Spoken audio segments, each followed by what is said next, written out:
post-breakup bitterness from feminists towards gay men. Hey, it's Prince of Queens, and I want to tell you a story about a particular sad end to an already abusive relationship, because this phenomenon seems to be on the rise, and it's been bugging the crap out of me as I am confronted with it in my daily life.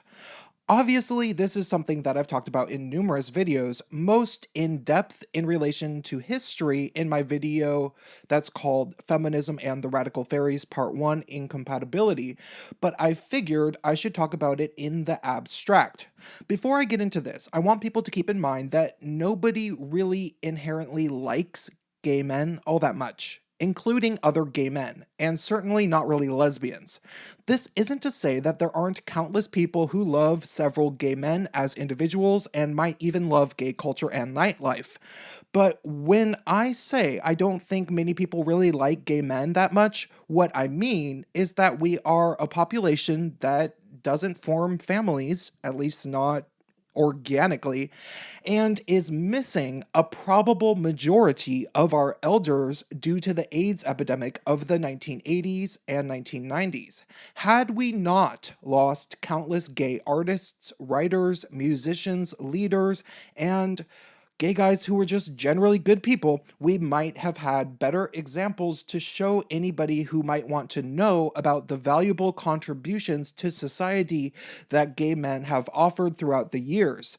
But when most of a generation of a people die, many memories die with them, especially without children of theirs living to tell the tales. But don't let me sound like a whiner. That reality is what you simply get used to as a gay guy, and I don't want people to think I have a victim complex around it, because if I ever did, it's something I've definitely gotten used to. Gay guys will always walk the edges of society, and it's not the end of the world to me. However, what I find really annoying is the fact that feminists have a major case of post-breakup bitterness and spite towards gay men, due to realizing that at least a large percentage of us no longer feel particularly compelled to have anything to do with them. And they are not just bummed out by that, they seemingly also want revenge. Now, I want to make it explicitly clear that this type of behavior happens very commonly when anybody feels like they have been charitable towards another group, and that group ends up no longer wanting their supposed charity, or the person on the receiving end of the supposed charity entirely turns against the person or group that tried to offer this supposed charity. I legitimately do believe that even if the original feminists who colonized and took over gay male spaces and organizations had a very specific self-serving motive, there have also been countless feminists who meant well for the gay male community and thought that they were helping us, even if their version of help largely consisted of delivering the gospel of intersectionality and patriarchy theory. Regardless, I imagine these feminists supported gay marriage, supported healthcare access for HIV-positive men, other HIV and AIDS charities, and all sorts of other things that gay men shouldn't forget. But here's what feminists and gay men alike should keep in mind when it comes to the struggles, victories, and defeats of years past. We were not allied because of any inherent obligation to each other. We were allied because it was the right thing to do. We were all just following our consciences, nothing more. So yes, there were times in which feminists undoubtedly legitimately really did help gay men. And of course, there's also been times when they have bullied us into ignoring our own issues, like was discussed in the essay Dangerous Trends in Feminism from 1976, where they described feminists demanding that gay men smash the patriarchy, which they were supposedly a part of themselves, instead of fighting for their own specific rights as gay men. I'll link that essay in the description. Everybody should read it. That all said, I do think a lot of feminists really loved various gay men, and I do think a lot of them really do believe that feminists did a lot for gay men, and therefore, these feminists think that we are being ungrateful when we reject feminism more and more often, as has happened in recent years. It's like a very common situation in regards to somebody who gets dumped by somebody they genuinely really did care about. The person being dumped feels like they did everything they could to make the person dumping them happy, and they would do even more if they got the chance. But what the person being broken up with doesn't understand is that it is their love that is the problem, or at least their version of love. Their version of love was not making that person happy, and that's why they dumped them. For example, feminists gave gay men complexes about being masculine or being attracted to masculine men. That is just a reflection of patriarchy, they told us. And some of us might have felt ashamed for being attracted to Hugh Jackman, though it didn't stop us from being attracted to him. Even worse, as a result of feminism, some guys felt so ashamed of their own masculinity that they began deliberately dressing and acting more effeminate. But of course, that didn't work wonders for their dating life as they inevitably faced a lot of rejection from guys that don't like femmes. Not satisfied with giving gay men complexes about masculinity or femininity, feminists decided that they need to fix us in other arenas. They started policing our racial dating preferences, saying we are racist because of what some guys put on their hookup profiles. Eventually, feminists began trying to control our casual speaking patterns, saying that we were showing signs of misogyny if we called our friends cunts or bitches, or that we were ableists for saying the word lame, and eventually even words like stupid or crazy. Finally, a lot of gay guys got tired of it, and eventually Milo Yiannopoulos came on the scene and said out loud and amplified to a huge audience what almost every gay man had thought to himself various times about all of this, giving a huge middle finger to feminists.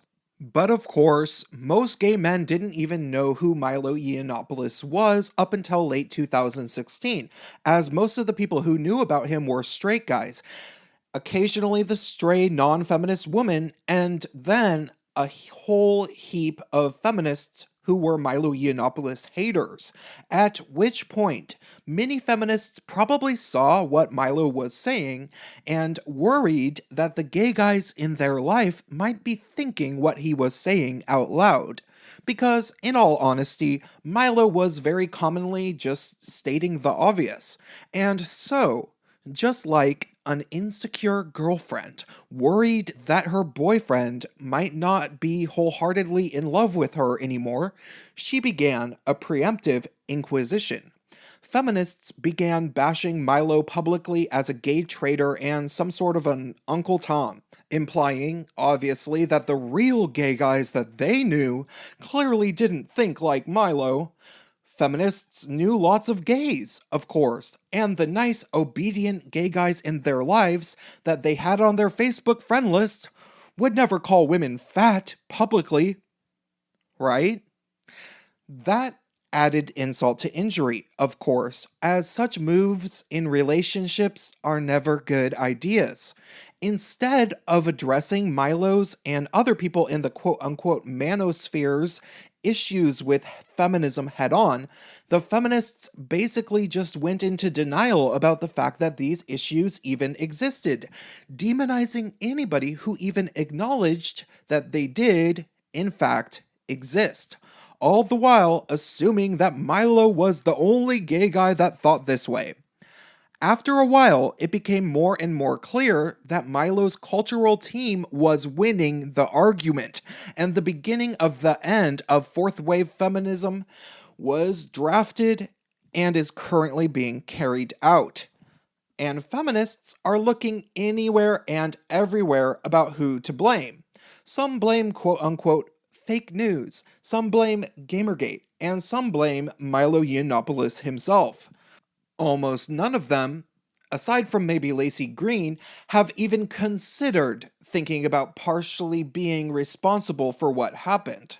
They can't face the reality that it's not that these people turned against them as women because they are just misogynists, but rather they turned against their ideas and relentless persecution of anybody who didn't agree with them. And so, more and more gay men come out of the woodwork against feminism, social justice culture, and the general sentiments of the regressive left. But the feminists still can't think of themselves as the problem. Instead, they decide maybe, just maybe, it's gay men with the problem. Maybe even all of them. After all, if so many gay men have this anti-feminist attitude, maybe it's inherent in their beings as gay men. It's at this point that every gay man becomes a suspected traitor against feminism until proven innocent. If he isn't publicly virtue signaling about how not in favor of the right wing he is, and Trump and Milo Yiannopoulos, maybe he very likely agrees with the anti-feminist sentiments. They think this because deep down, these feminists are starting to realize that anti-feminist sentiments offer a lot more to the mental well-being of gay men than feminist sentiments ever will. But no, it can't just be that these gay men are looking out for their own mental well-being. That can't be it. Feminists were trying to help them the whole time when they educated them about patriarchy. These gay men are just ungrateful.